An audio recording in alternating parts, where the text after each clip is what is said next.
to invite Mario Mirabile from South Working. He's the Executive Vice President, Project Manager. Mario, are you here? Yes, I see you. Okay. Hello, hi Federica, hi everyone. Thank you so much. Good evening, and it's a great honor to be here. So thank you so much to the team of Incuna, Circular Territories and Leibniz University for inviting us, and thank you to all the other participants for the interesting contributions. Thank you so much. So if I can, I will share my slides. Yeah, great.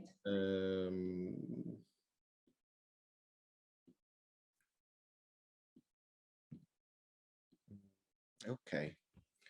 We can see it. Okay, thank you. So my name is Mario Mirabile. I'm the Executive Vice President and Project Manager for the nonprofit association South Working Lavorare del Sud. Basically, my presentation addresses some of the new challenges and urban issues in Italy in relation to the pandemic, to the territorial governance and COVID-19, obviously, breakout, remote work, and new lifestyles. Particularly, I want to show you the territorial governance which we projected to intervene on the field, basically, but even the prerequisites or infrastructure, basic infrastructure policies that we promote to intervene and to a more sustainable future of work. So South Working, I co-founded South Working in March 2020 after the first pandemic lockdown, basically.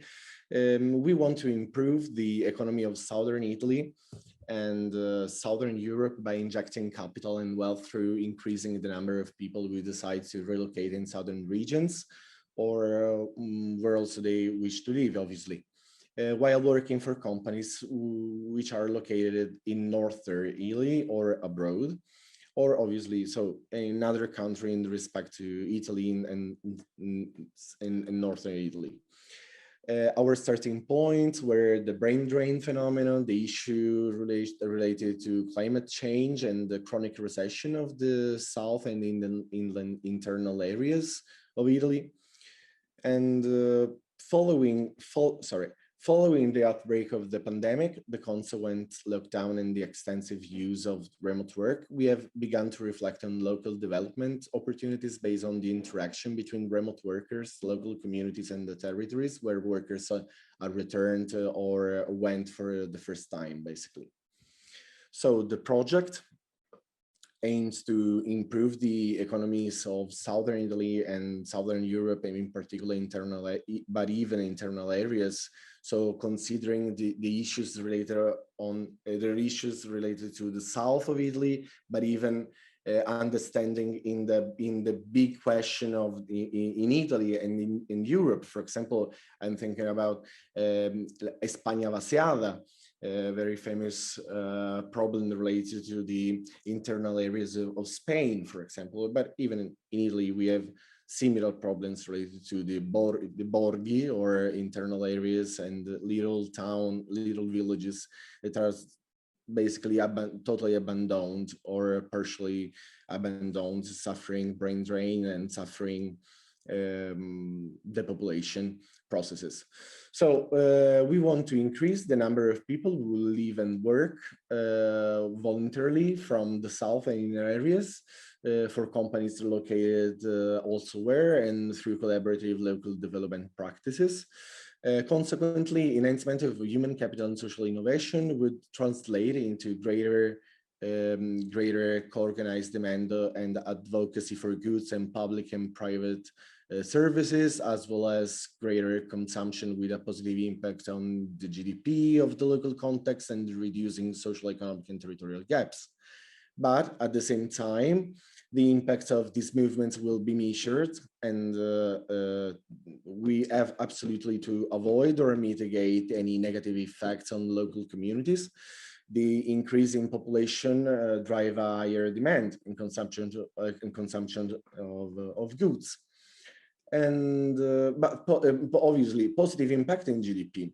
But at the same time, we critically address other societal issues such as gentrification, touristification, and fuel aromatization of people.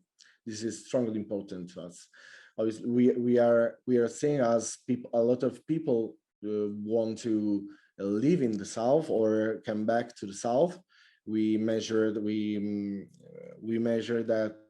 through an analysis conducted in collaboration with SVMETS, which is the association that analyzes industrial policy in southern regions.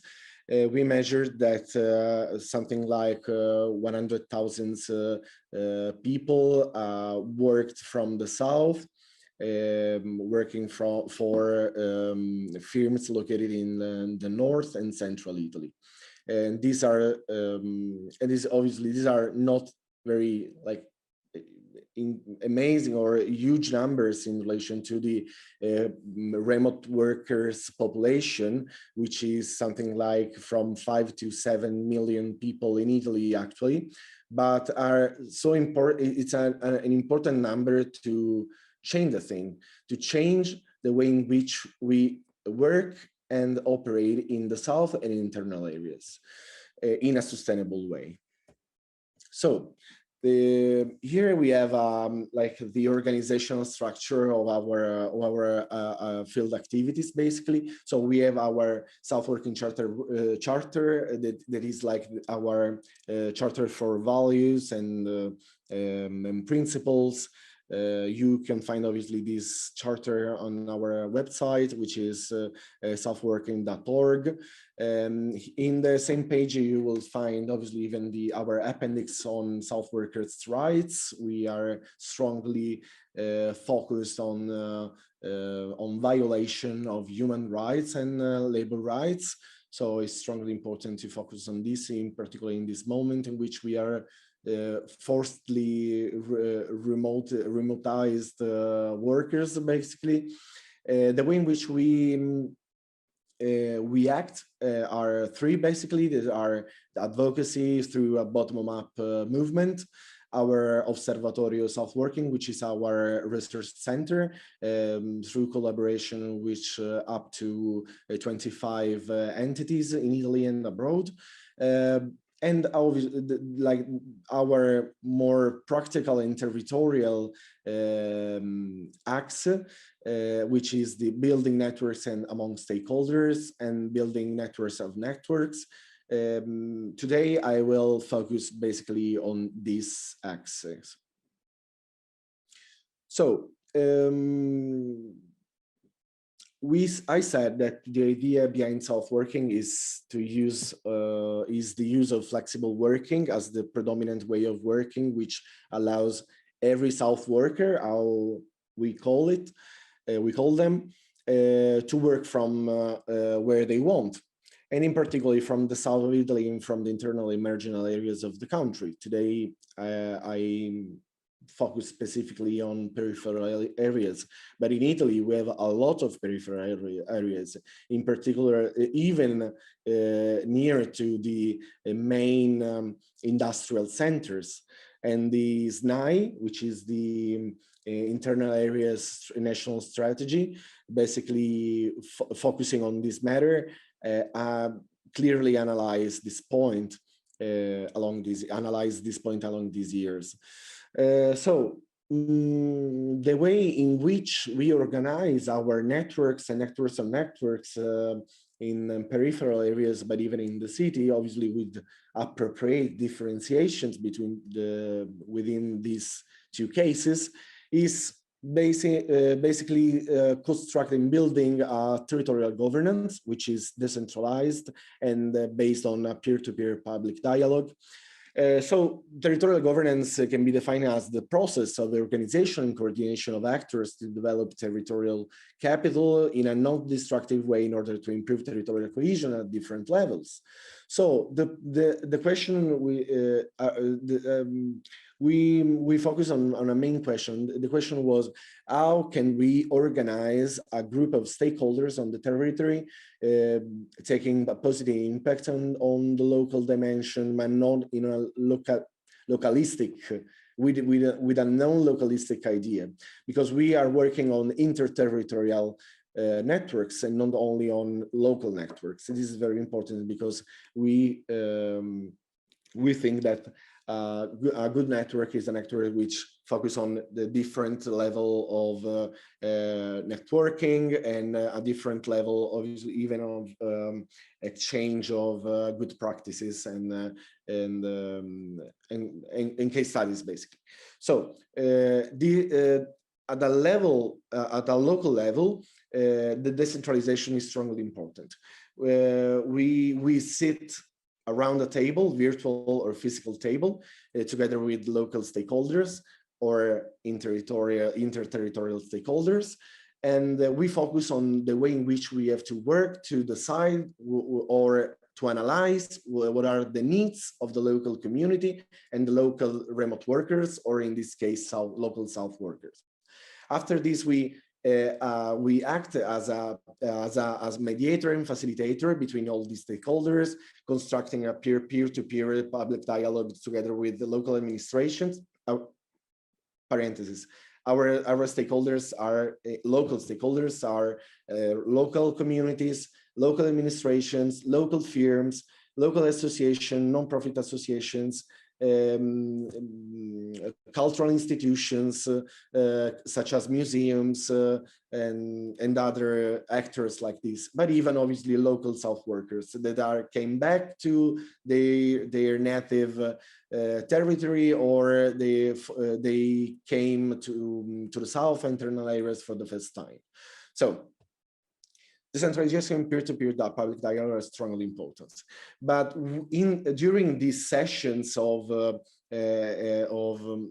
talking with our stakeholders, we mainly address 2 points related to sustainability, among other ideas and aims.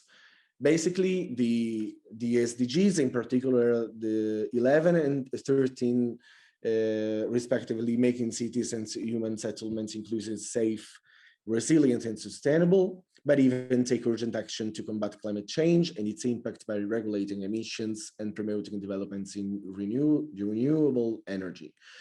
These 2 targets, these two goals, basically converge in, I think, one of the main and crucial point for us, that is the community apps. In particular, here we have cartographies showing the inequalities and the infrastructural gaps in Italy. The first is the SNAI, is the analysis conducted by the internal areas national strategies. The second one is an analysis conducted by Professor Filippo Celata, which is a geographer. And the third one basically showing the digital divide during pandemic. And the third one is our map, our community, the map that we realize through collaborative and participatory processes.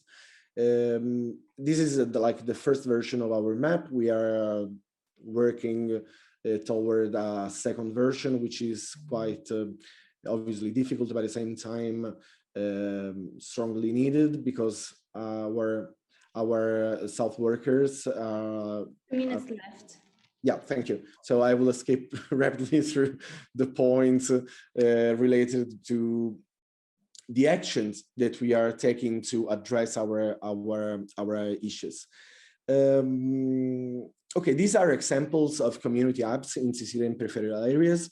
We are opening places that were basically not used by local administrations or private entities. So this is related to the land use issues and micromobility issues. The South worker lifestyles is basically strongly related to a search for work-life balance, contributing to the resolution of socioeconomic issues, in particular in a local dimension. They are looking for healthier places where they can work, basically enjoying a better quality of life at a lower cost. And this is an important and crucial point. We know that digital nomads basically for a lot of time, a lot of years, we're looking for this kind of life, the life of a low-cost life. But how you can see, South workers are looking for, in particular, to not only on a work-life balance, but in particular a give back to their local community, to their territory. And this is like the main differentiation point between the South workers and digital nomads and other kind of workers, remote workers. South working does not promote a full remoteization of workers, obviously, because we do not